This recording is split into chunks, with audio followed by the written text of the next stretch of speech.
नमस्कार. निरामय जीवन या कार्यक्रमामध्ये मी शर्वरी जमेनीस आपल्या सगळ्यांचं मनपूर्वक स्वागत करते.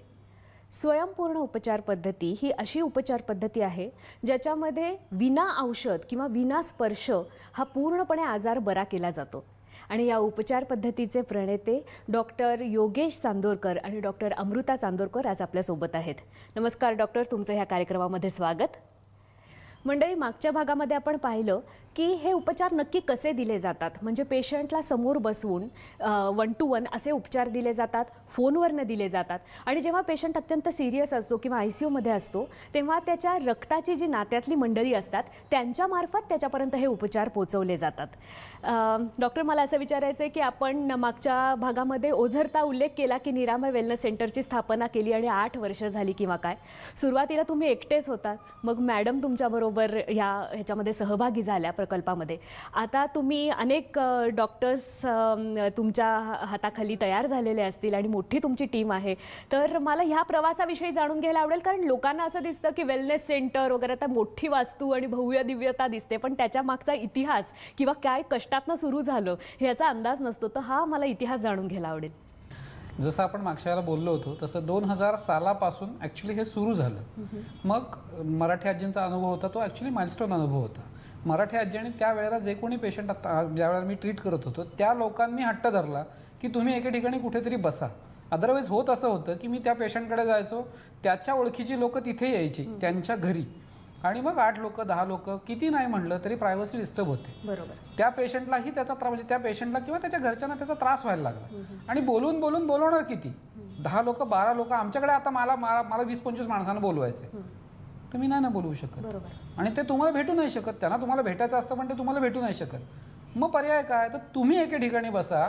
100 गावं हिंडण्यापेक्षा तुम्ही एके ठिकाणी बसा, ही सगळी 100 गावातली लोक तुमच्याकडे येतील. असं मराठी आजींनी गळ घातली मला. मग आम्ही जागा शोधायला लागलो आणि मग निरामयचा जन्म झाला. तो महालक्ष्मी मार्केटमध्ये, पुण्यामध्ये महालक्ष्मी मार्केटमध्ये 2010 साली जानेवारी 2010 मध्ये महालक्ष्मीमध्ये आपला निरामयची स्थापना झाली. अच्छा. एका अगदी छोट्याशा वास्तूमध्ये, म्हणजे फक्त 250 स्क्वेअर फुटाचं क्लिनिक होतं आपलं. आणि तिथे एक सुरुवात अशी ती तिथून झाली. आणि मग जसं ह्यांनी सांगितलं की जे पेशंट ज्यांच्याकडे हे जात होते आणि मग त्यांच्या ओळखीचे रुग्ण तिथे यायला सुरुवात झाली. सुरुवातीला तिथे ज्यावेळेला आम्ही बसलो, आम्ही जेव्हा बोर्ड लावला त्यावेळेला विचारणा करणारे होते की विना औषध विना स्पर्श लिहिलंय, मग काय आहे, कसं आहे. तेव्हाचा मला एक अनुभव आठवतोय. फ्रोझन शोल्डरची केस होती आणि खालीच एका डॉक्टरांचा दवाखाना होता. त्या तिथे आल्या होत्या, पण तो दवाखाना समूह बंद होता. आणि त्यांनी वर बघितलं तर त्यांना विना औषध विना स्पर्श दिसलं. चौकशी तर करूया म्हणून मग ते वरती आले. वर आले, माहिती घेतली त्यांनी पूर्ण. त्यावेळेला रिसेप्शनचं काम मी करायचे की आलेल्या सगळ्यांना माहिती देणं हा माझा रोल होता आणि हे ट्रीटमेंट करायचे. त्याच्यामुळे मी त्यांना माहिती दिली. ठीक आहे म्हणले, ते करून बघायला काय हरकत, कारण तुम्ही औषधं गोळ्या काही देणार नाहीत, म्हणजे साईड इफेक्ट्स हा भाग नाही आणि वेगळं काहीतरी दिसतंय, बघूया करून. असं झालं. त्यांनी ट्रीटमेंट घेतली आणि त्याच्यानंतर काही ते आले नाहीत. ठीक आहे म्हणलं. त्याच्यानंतर काही दिवसांनी 1-2 तुळशीबागेतले पेशंट येत गेले आणि ते म्हणे ते देशपांडे म्हणून त्यांचं तिथं दुकान आहे आणि त्यांनी आम्हाला पाठवलं आहे. त्यांना खूप बरं वाटलं. कोण देशपांडे, काय. मग ते म्हणे त्यांच्या बायकोला फ्रोझन शोल्डरचा प्रॉब्लेम होता. मग त्यांच्याकडनं फोन घेऊन, ते जे ओळखीचे आले होते त्यांच्याकडनं नंबर घेऊन मी त्यांना फोन केला आणि ती बाई एका ट्रीटमेंटमध्ये त्यांचा फ्रोझन शोल्डरचा प्रॉब्लेम बरा झालेला होता. एका ट्रीटमेंटमध्ये फक्त एका ट्रीटमेंटमध्ये त्यांचा प्रॉब्लेम बरा झालेला होता. त्यांनी अनेक लोकांना पाठवलं त्याच्यानंतर. आणि अशा पद्धतीने, म्हणजे असं कुणाला तरी जो अनुभव यायचा ना तो ते लोकांना सांगायचे आणि तिथनं पेशंट यायचे. अशा पद्धतीने ते सुरू झालं होतं. लोकांना माहिती देणं, त्यांना हे सगळं समजावून सांगणं हा माझा रोल होता. आणि त्याच्यातनं समविचारी असे बरेच जण आले की तुम्ही हे काम खूप छान करताय, आम्हाला उपयोग झाला, आमच्या नातेवाईकांना उपयोग झाला आणि आम्हालाही याच्यामध्ये काम करायचं. आणि मग अशा पद्धतीने अजून हात जोडले गेले. मराठी आजींचा, त्यांची खूप इच्छा होती की माझा जो काही अनुभव, म्हणजे त्यांचा बेड रिडन होत्या त्या, आणि असा अनुभव होता की माझ्यासारखे असे कितीतरी लोक असतील की जे अंथरुणाला आहेत, खितपत पडलेत आणि त्यांच्याकडे सोल्युशन काहीही नाही आहे.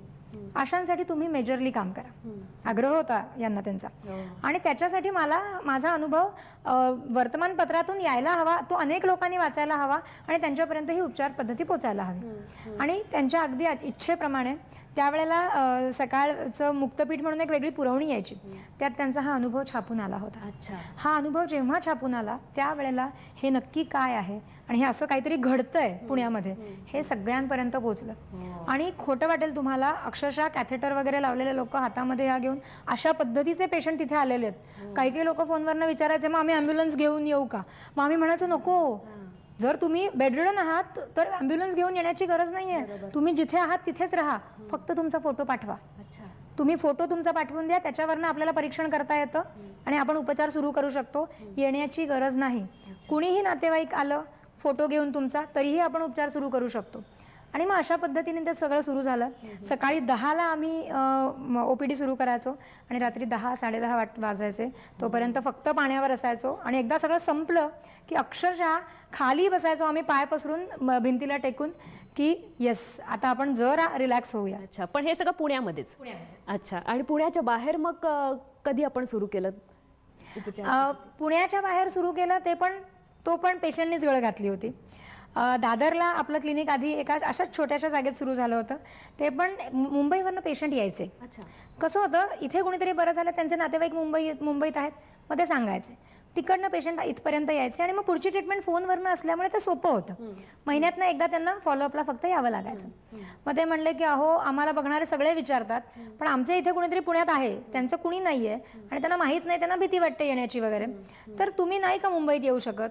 म्हटलं आम्ही मुंबईत येऊ शकतो, पण वेळ कोणाला आहे की जागा बघा, सगळं करा. तर म्हणे आम्ही तुमच्यासाठी जागा सुचवली तर तुम्ही याल का? नक्की येऊ. आणि अक्षरशः पेशंटनी आपल्याला जागा सुचवली. त्यांनी सगळी बोलणी वगैरे करूनच म्हणे तुम्ही येऊन फक्त बघून जा. आणि मग फक्त शनिवार रविवार त्यावेळेला आम्ही मुंबईला जायचो. मग त्याच्यानंतर पुण्याची जी 250 स्क्वेअर फुटाची जागा होती ती मोठी झाली, कारण रुग्णांना कमी पडायला लागली जागा. मग आपण त्याच बिल्डिंगमध्ये पुढे 1,500 स्क्वेअर फुटामध्ये गेलो. मुंबईतली जी भाड्याची जागा होती ती स्वतःची झाली, ते मोठं क्लिनिक झालं. तेही अशाच पद्धतीने मोठं झालं.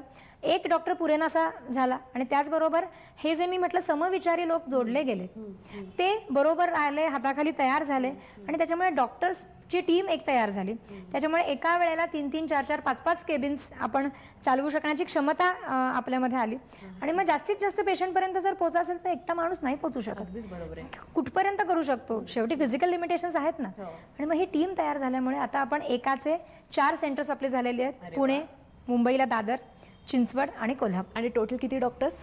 डॉक्टर्स आता पूर्ण 10 डॉक्टर्स आहेत जे ह्या 4 क्लिनिक्समध्ये काम करतात. वा, हा निरामयाचा प्रवास अतिशय सुंदर आणि खरंच प्रेरणा देणारा आहे. हा प्रवास जसा तुमचा एका केबिनपासून सुरू होऊन आता 10 डॉक्टर्स तुमच्या अंडर काम करतायत असा आहे, तर हा पेशंटचा प्रवास कसा असतो हेही मला जाणून घ्यायचं की इथे आल्यापासून बरा होईपर्यंतचा त्याचा एकूण त्याचे उपचार पद्धती असेल किंवा काय, तर ही कशी ट्रीटमेंट, कशी प्रोसेस असते. पण त्या अगोदर घेऊया एक छोटासा ब्रेक. कुठेही जाऊ नका, बघत रहा निरामय जीवन. तो निरामय वेलनेस सेंटरचा प्रवास. आणि आता आपण जाणून घेणार आहोत की पेशंट तुमच्यापर्यंत आला की तो बरा होईपर्यंतची प्रोसेस काय असते. निश्चितपणे आता जसं तुम्ही म्हणालात की पेशंट आपल्यापर्यंत आला, आता जो येऊ शकतोय चालत तो सेंटरपर्यंत येतो. पेशंट आला की आपण त्याचा आधी एक फॉर्म भरून घेतो. फॉर्म अशासाठी की त्याच्यामध्ये सगळी त्याची माहिती येते. आता तो समजा आलेला आहे म्हणजे त्याचा आधी काही आजार होते का? एक्झॅक्टली हे सगळं घेतो आपण. कारण जसं आपण म्हणतो की आज तुम्ही एखादा आजार तुम्ही घेऊन आलात, असा धरून चला पचनाचा त्रास आहे तुम्हाला, पण जेव्हा तो फॉर्म भरायला घेतो त्यावेळेला आपण डोक्याच्या केसापासून पायाच्या नखापर्यंत सगळी माहिती तिथे विचारलेली असते. त्यामुळे तो जरी एक त्रास घेऊन आला तरी त्याला समजा डोकेदुखी असते, त्याला काही श्वास घ्यायला त्रास होत असतो, त्याला गुडघे दुखत असतात, पचनाबरोबर इतरही गोष्टी. याच्यामध्ये अनुवंशिक जर घरामध्ये काही प्रॉब्लेम्स असतील किंवा कुठले आजार असेल तर ह्याची आपल्याला दखल लागते का त्याची गरज नसते? कसं आहे, अनुवंशिक त्रास असणं हे थोडंसं आपलं पुरातनशास्त्र ह्याला मान्यता खूप कमी आहे. अच्छा. अनुवंशिक का म्हणायचं तर ते जीन्समधनं पुढे येतं म्हणून. पण ज्या जीन्समधनं ते पुढे आलंय, समजा असं म्हटलं जातं की डायबिटीस किंवा अशा पद्धतीचे रोग जे आहेत हे अनुवंशिक आहेत. पण आता समजा आईला डायबिटीस आहे तर मुलांना डायबिटीस होतोच. हां, आता अनुवंशिकता काय आहे तर त्याच जीन्सपासून ते बाळ तयार झालं आहे म्हणून तिथे जे काही डेफिसिट आहेत ते सगळे पुढे येणार आहेत. अगदी बरोबर आहे. परंतु त्या पेशंटचं जन्मापासूनचं जे काही वातावरण आहे, त्याच्या खाण्यापिण्याच्या सवयी आहेत किंवा त्याच्या राहण्याच्या सवयी आहेत, ह्याच्यावरती ॲक्च्युली तुम्हाला रोग कसा होतो आणि किती होतो हे अवलंबून असतं. अच्छा. आता तेच वातावरण त्यांच्या पुढच्या पिढीला मिळणार आहे का? तर ॲक्च्युली नाही. त्यांच्या सवयी सेम असणार आहेत का? तर त्याही नसणार आहेत. मग तोच रोग त्यांना होऊ शकतो का तशाच पद्धतीने मला विचाराल तर नाही. अच्छा. त्या डेफिशियन्सीवरती जर काम केलं गेलं तर अनुवंशिक रोग होत नाहीत. अच्छा. म्हणजे हा भाग इथे महत्त्वाचा आहे की ज्या वेळेला आपण अनुवंशिक म्हणतो त्यावेळेला तशा पद्धतीचा काहीतरी वीकनेस, अशक्तपणा हा काही पेशींमध्ये असतो, अच्छा. पण आपण त्याच्यावर काम करू शकतो हो. हे आपण नेहमी विसरतो. आपण म्हणतो की ते तसं होतं आणि ते तसं होणार, तर आपण म्हणतो की नाही ते तसं जरी झालं तरी आपण ते बरं करू शकतो, कारण तिथला तो दोष आपण घालवू शकतो. पण म्हणजे आपल्या फॉर्ममध्ये अशा गोष्टीची आवश्यकता नसते. आपल्या फॉर्ममध्ये सगळ्या गोष्टींची आवश्यकता असते, मग ते तुमचे अनुवंशिक आजार असू देत किंवा आता एक्झिस्टिंग प्रॉब्लेम्स असू देत.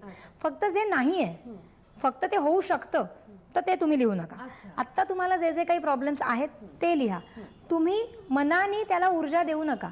जे तुम्हाला नको आहे त्याचा तुम्ही विचार करू नका. आपण मनावर खूप काम करावं लागतं आपल्याला, आणि हे आपण सतत सांगत असतो की जे तुम्हाला नको आहे त्याचा विचार करू नका, जे हवं आहे त्याचा विचार करा. कारण तुम्ही जो विचार करता, तुम्ही जे बोलता, त्या प्रत्येक गोष्टीला एनर्जीज आहेत आणि त्या एनर्जी तुमच्याच अवतीभोवती असतात. तुम्ही सतत चुकीचा विचार करत राहिला तर तशा गोष्टी घडतात आणि मग तुम्ही म्हणता की बघा मी असा विचार केलाच होता, पण अरे तो तुमच्या विचारांमुळेच त्या गोष्टी घडल्या. विचार करताना योग्य विचार करा, म्हणजे अयोग्य गोष्टी घडणार नाहीत. हे आपण आपल्या पेशंटना पण सांगतो आणि आपल्या प्रेक्षकांनाही सांगायचा प्रयत्न करतोय की जो काही विचार कराल तो योग्य विचार करा, कारण ते तुम्ही आज पेरताय आणि उद्या ते उगवणार आहे. आज तुम्ही जे जगताय ते तुम्ही कधीतरी पेरलेलं आहे, तुम्ही कधीतरी विचार केलेला ते आज तुम्ही जगताय. सो आत्ता तुम्ही योग्य विचार कराल तर उद्या तुम्ही चांगलं जगाल. त्याच्यामुळे जे काही प्रॉब्लेम्स आहेत त्याची सगळी माहिती तिथे येते, कारण एकाच वेळेला स्वयंपूर्ण उपचारांच्या मार्फत आपण अनेक आजारांवर काम करू शकतो. मग असं धरून चाला तुम्हाला पचनाचा प्रॉब्लेम आहे, त्याचबरोबर तुम्हाला श्वसनाचा प्रॉब्लेम आहे, तुम्हाला मायग्रेन आहे, तुमची गुडघेदुखी आहे, तुम्हाला टाचदुखी आहे, तर ह्या 4-5 आजारांवरती एकाच वेळेला उपचार होणार आहेत. आणि कधी कधी त्या पेशंटलाही माहित नसतं की आपल्याला ते आजार आहेत ना. मायग्रेन आहे हे कदाचित माहिती नसेल, तो दुसरा आजार घेऊन आला असेल आणि मग तुम्हाला लक्षात येऊ शकतो. आता ह्याच्यामध्ये कसं होतं, तुम्हाला ती कदाचित फक्त डोकेदुखी वाटते. बरोबर. आता जेव्हा आपण मॉडर्न सायन्सकडे जातो किंवा आत्ताच्या ज्या काही सर्वश्रुत उपचार पद्धती आहेत तिथे काय बघितलं जातं, लक्षण बघितलं जातं. तुमचं डोकं दुखतं आणि त्या लक्षणावरती तुम्हाला उपचार दिले जातात. आता त्याच्यामुळे तुम्हाला तात्पुरतं बरं वाटतं, पण ते पूर्ण बरं नाही होऊ शकत, कारण त्याचं मूळ कुठे. आता तुम्ही ओव्हर स्ट्रेस्ड आहात का, सतत ताणाखाली वावरताय का म्हणून तुमचं डोकं दुखतंय का तुमच्या शरीरातली उष्णता किंवा पित्त हे वाढलेलं आहे म्हणून ते तुमचं डोकं दुखतंय. आपण जे परीक्षण करतो हे आपण अशा पद्धतीने करतो, त्याचं मूळ शोधायचा प्रयत्न करतो. फॉर्म भरून घेतल्यानंतर तुम्हाला काय वाटतं हे तुम्ही सांगितलं, आता आपण तपासणार आहोतच ना. शिवाय आपण थोडीशी हिस्ट्री पण घेतो तिथे की बाबा काही मेजर ऑपरेशन झाली असतील, काही मानसिक आघात पूर्वी झालेले असतील, कारण काही वेळेला असंही होतं काही मेजर मानसिक आघात जर झालेले असतील तर तिथून काही गोष्टी वीक होत जातात शारीरिक दृष्ट्या, आणि मग ते शारीरिक आजार सुरू होतात किंवा मानसिकही काही फोबियाज असतील किंवा अशा पद्धतीच्या गोष्टी तिथून सुरू होतात. मग त्या तिथे जाऊन तो जो काही आघात आहे त्याची जी एनर्जी तिथे स्टोअर झाली आहे, साठली आहे, अडकली आहे, ती आपल्याला उपचारांच्या माध्यमातून काढता येते. विचारांची देखील एनर्जीच असते. वेगवेगळे विचार जे तुम्ही करता त्याची वेगवेगळ्या प्रकारची एनर्जी वेगवेगळ्या चक्रांमध्ये साठते आणि ती आपण ह्या उपचारांच्या माध्यमातून ती पण काढू शकतो. त्याच्यामुळे हे सगळे हिस्ट्री घेतो आपण आणि त्याच्यानंतर ते जे काही तिथे डॉक्टर्स अवेलेबल आहेत त्यांना भेटतात. डॉक्टरांना भेटल्यानंतर फॉर्म पाहिला जातो, त्या दृष्टीने काही जुजबी प्रश्न विचारले जातात. गरज असेल तर थोडंसं काउन्सिलिंग केलं जातं. म्हणजे जे मी म्हटलं ना, तुमची चुकीची विचारसरणी, तुमची जी धारणा आहे ती बदलावी लागते. तुम्ही आलात बरं व्हायला, पण तुम्ही जर प्रॉब्लेमच धरून बसलात तर अहो मी कितीही एनर्जी दिली तरी ते तुमचं शरीर घेऊ नाही शकत. मग तुम्ही बरं व्हायला आलात ना, मग त्याची जाणीव तुम्हाला करून द्यावी लागते काही वेळेला की तुम्ही बरं व्हायला आलात. मग तुम्ही बरं होण्याचा विचार करा. कशी मी बरी होणार नाही, मग मी किती कुठे कुठे गेले आणि नाहीच मला उपयोग झाला, मग इथे तरी होईल का नाही हा पुढचा भाग आहे. काही ट्रीटमेंट झाल्यानंतर ते बोलू, पण तुम्ही आलात कशाला.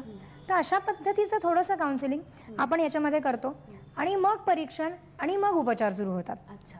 आणि हे उपचार प्रत्येक आजारावर अवलंबून असतं. म्हणजे जसं तुम्ही म्हणालात मागच्या वेळेला की फ्रोझन शोल्डर एका सिटिंगमध्ये बरं झालं, तर कधी कधी 3 महिने सुद्धा मराठी आजींना लागले, तसं होऊ शकतं. तर ते प्रत्येकाच्या आजारावर आणि ह्याच्यामध्ये फक्त तुमच्याकडनं मिळणारं काउन्सिलिंग का त्या व्यक्तीने मनात न ठरवण्यावरती पण अवलंबून असतं. ॲक्च्युली आपण काउन्सिलिंग त्याच्यासाठीच करतो की त्यांनी ते मनातनं ठरवावं. इथे ब्रेक घ्या. प्रत्येक पेशंटला वेगवेगळा कालावधी लागत असेल त्याविषयी मला जाणून घ्यायचं आहे, पण आता वेळ झाली आहे एका छोट्याशा ब्रेकची. ब्रेकनंतर पुन्हा एकदा भेटूया. डॉक्टर, कधी कधी एका दिवसात बरा होऊ शकतो पेशंट, कधी कधी त्याला खूप दीर्घ कालावधी लागू शकतो. तर हा जर दीर्घ कालावधी लागणार असेल तर सगळ्याच बाबतीत कदाचित त्या ट्रीटमेंटच्या विषयी आर्थिक गणितं वाढतात किंवा काय, तर आमच्या सगळ्याच मंडळींना ऐकायला आवडेल की ह्याचं कसं गणित असतं किंवा काय व्यवस्थापन आहे. ॲक्च्युली गणित म्हणून जर विचाराल तर आपल्याकडनं आपण तो पेशंट साधारणपणे महिन्याभरात बरा झाला पाहिजे अशाच यांनी, म्हणजे असं हे गृहीत धरूनच त्याला ज्या काही ट्रीटमेंट्स आपण सांगतो, दिवसाला 3, दिवसाला 4, दिवसाला 2, जे काय असेल ते. कारण आपण ज्यावेळेला पेशंट समोर येतो त्यावेळेला त्याचं परीक्षण करून जे काही उपचार करतो त्यावेळेला आपण साधारणपणे लक्षात येतं आपल्याला की आत्ता आपण जे काही साफसफाई केली आणि जी काही ऊर्जा दिली आहे त्याच्यावर अनुषंगाने त्याची बॉडी काय साधारण रिस्पॉन्स देऊ शकते. म्हणजे दिवसाला त्याची गरज 300% आहे, 400% आहे, 500% आहे, 200% आहे. ही गरज भागल्यावरती साधारणपणे 2%, 5%, 10% त्याची बॉडी जो काही पार्ट खराब झाला आहे त्याचा तो हील करते आणि परत सुरू होतं ते. म्हणजे समजा 100% खराब झाला असेल तर पुढच्याला तो 95%च राहतो, मग 90%च राहतो. आणि असं करून साधारणपणे तो पेशंट महिन्याभरात बरा व्हावा ही आपली अपेक्षा असते. त्याच्यामुळे कितीही क्रिटिकल केस मला विचाराल तर ती महिन्याभरात बरी झाली पाहिजे अशी आपली अपेक्षा असते. परंतु होतं असं की येणारा माणूस आपल्याकडे येतो तो साधारण 10 वर्ष, 15 वर्ष, 20 वर्ष भोगतोय. म्हणजे आपण जे म्हणलं ते अशक्य जिथे आहे तीच लोक नॉर्मली आपल्याकडे येतात. म्हणजे आम्ही म्हणतो की सगळी तीर्थक्षेत्र फिरून आलेला पेशंट हा शेवटचा तीर्थक्षेत्र म्हणून आपल्याकडे येतो. त्याच्यामुळे ह्या 15 वर्षात काय घडतं ते मी 100, 200, 500 डॉक्टर केले, सगळ्या पॅथी अनुभवल्या आणि सगळ्यांनी मला अनुभव काय दिला, तुम्हाला कुठेही याच्यावरती पर्याय नाही. हे 20 वर्ष हा एकच विचार केल्यामुळे त्याचा तो विचार खूप पक्का असतो. तो विचार, ती व्यक्ती, तो पेशंट सोडायला तयार नसतो. त्याच्यामुळे आपण जर बघितलं तर नळ तुम्ही सुरू केलात आणि त्याच्या खाली बादली लावलीत तर एका फोर्सनी, प्रॉपर फोर्सनी जर पाणी आलं तर साधारण 5 ते 10 मिनिटात ती बादली भरते. बरोबर. पण तीच बादली तुम्ही उलटी करून ठेवलीत तर काय होईल? बरोबर. तर कितीही तुम्ही पाणी सोडलं तरी त्या बादलीत एक थेंबही जाणार नाही. अगदी बरोबर. तसं जेव्हा पेशंट रिसेप्टिव्ह नाहीच आहे आणि तरीही आपण उपचार करतोय मग पडणारा फरक 2%, 5%, 10% महिन्याभरात असं होतं. पण हेच जसं मागाच्या भागामध्ये मॅडमनी सांगितलं तो जर 100% रिसेप्टिव्ह असेल, जो आपण मागाशी एका देशपांडे मॅडमचा अनुभव बघितला, त्या सहज म्हणून आल्या होत्या, कोणताही किंतु परंतु डोक्यात नव्हता आणि मला काय वाटेल ते झालं तरी बरं व्हायचं हा एकच विचार होता. हे लोक काय करतात काय नाही त्यांना काही कर्तव्य नव्हतं त्याच्याशी. एका ट्रीटमेंटमध्ये बऱ्या झाल्या त्या. आणि खूप काळाने आम्हाला कळलं की असाही एक पेशंट येऊन गेला. आतापर्यंत साधारणपणे 80,000 पेशंट झालेत आपले, त्यातले 8 ते 10,000 पेशंट हे अशा पद्धतीने एका ट्रीटमेंटमध्ये बरे झाले. ऍक्च्युली आपण काय करतो तर आपण सूक्ष्म म्हणजे जे अणू रेणू असं जे काय म्हटलं जातं त्याच्याही पलीकडे जाऊन काम करतो आणि ते फिजिकला कन्वर्ट व्हायला 1 तास लागतो. म्हणजे हे आपण दिलेलं जर पेशंटच्या बॉडीने 100% स्वीकारलं तर पेशंट हा पुढच्या 1 तासात बरा होऊ शकतो असं आपलं पुरातन शास्त्र सांगतं. हे प्रत्यक्षात 8 ते 10,000 पेशंटच्या बाबतीत घडलेलं सुद्धा आहे.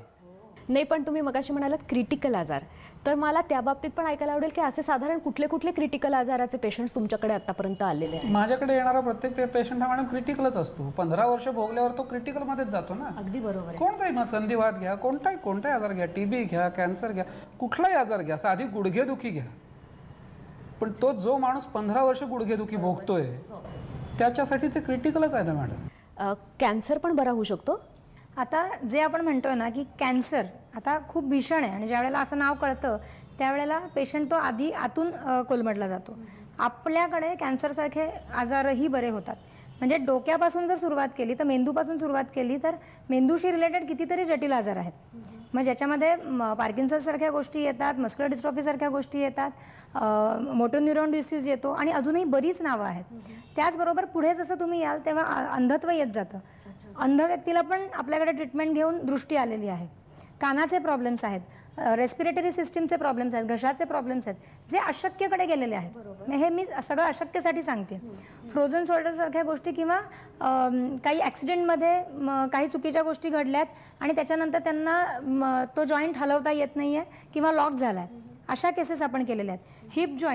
हिप जॉईंट खराब झालेले आहेत आणि ऑपरेशनशिवाय पर्याय नाही, अशा केसेस आपण बऱ्या केलेल्या आहेत. पचनाशी रिलेटेड मग अगदी अल्सरेटिव्ह कोलायटिस असेल किंवा अशा पद्धतीच्या गोष्टी आपण बऱ्या केलेल्या आहेत. हार्टशी रिलेटेड प्रॉब्लेम आपण बरे केलेले आहेत. म्हणजे अगदी हार्टची सर्जरी, ओपन हार्ट सर्जरी आपल्या एका पेशंटना सांगितलेली होती आणि ती पूर्ण टळलेली आहे. अशा गोष्टी घडलेल्या आहेत. हाडांची दुखणी आपण म्हणतो, संधिवात आपण म्हणतो, पण ज्याच्यामध्ये डिफॉर्मिटी आली आहे. डिफॉर्मिटी म्हणजे काय, अगदी बोटं वगैरे वाकडी झाली आहेत पूर्णपणे, एवढ्या टिपेला एवढ्या शिगेला गेलेल्या केसेस आपण बऱ्या केलेल्या आहेत की ज्याच्यामध्ये पुन्हा डिफॉर्मिटी जाऊन पुन्हा बोटं सरळ झाली आहेत आणि त्यांचं सगळ्या जॉईंट्सच्या मुवमेंट आता व्यवस्थित आहेत. सो अशा पद्धती घडत असतात. टीबी हल्ली वाढताना दिसतोय परत. हा आजार तुम्ही कुठलाही घ्या, कितीतरी नवीन नवीन नावं ऐकिवात येतात आपल्याला. अगदी स्वाईन फ्लू सारख्या गोष्टी देखील आपल्याकडे बऱ्या झालेल्या आहेत. तर अशा कुठलीही केस जरी आपल्याकडे आली तरी आपण त्याचं जे परीक्षण करतो ते पंचतत्वांमध्ये करतो, ऊर्जेमध्ये करतो आणि ते उपचार आपण देतो. आत्तापर्यंत हे लोक उपचार घेतच असतात, पण ते शरीरावर काम होतं. ह्या ऊर्जेचा विचार कित्येक वर्षांमध्ये झालेलाच नाहीये आणि त्याच्यामुळे तुम्हाला संपूर्ण आरोग्य मिळत नाही, कारण तुम्ही एक बाजू बघतच नाही आहात, तुम्ही फक्त एका बाजूवर काम करताय. आणि आपण काय करतोय, ही जी प्रकाशात नाही आहे जी बाजू, त्याच्यावर आपण काम करतोय. आणि ह्या सगळ्याचा परिपाक म्हणजे काय, तर तुमची हेल्थ. ह्या ऊर्जेचा आणि या जे चक्रांविषयी आपण बोलतो त्याचाही सखोल अभ्यास अजून जो असणार आहे त्याविषयी आम्हाला अजून जाणून घ्यायला नक्कीच आवडेल. पण वेळ झाली आहे आज इथेच थांबण्याची. पुन्हा भेटूया पुढच्या भागामध्ये. पाहत रहा निरामय जीवन. तोपर्यंत नमस्कार.